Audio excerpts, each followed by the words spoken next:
مرحبا موغ ነገር ፍሉሕ ነገር ማለት እዩ ሰኸን مسخن وسخن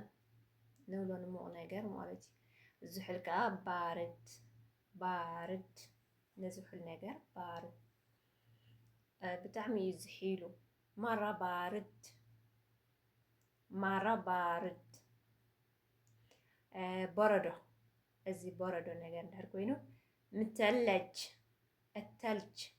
ንባርድ ማለት እዩ ንበረዶ ተልጅ ንብሎ ተልጅ ንቑፅ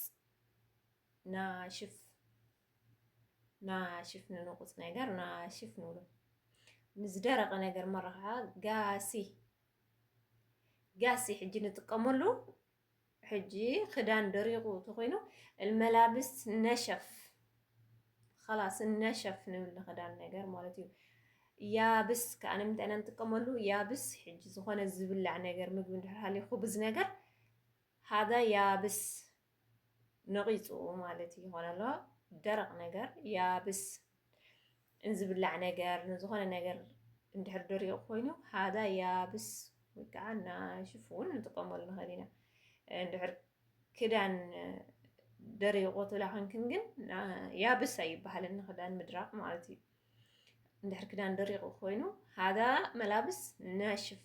ናሽፍ ናሽፍ ንክዳን ነገር ንኻሊእ ነገር ንዝደረቐ ናሽፍ ክንብል ንኽእል ኢና ያብስ ግን ንዝኾነ ነገር ንዝብላዕ ነገር ዝኾነ ዝደረቐ ንዝብላዕ ነገር እንድሕር ማራ ነቒፁ ያብስ ይበሃል هذا ያብስ ርሑስ እዩ ክትብላ ኮንካ هذا غارق غارق ወይ ከዓ ምበለል ምበለል يعني ርሑስ እዩ ማለት እዩ ማእኸላይ ክትብላ ትደሊ ኮንካ ከዓ ወሰጥ ወሰጥ ማእኸላይ ተኾይኑ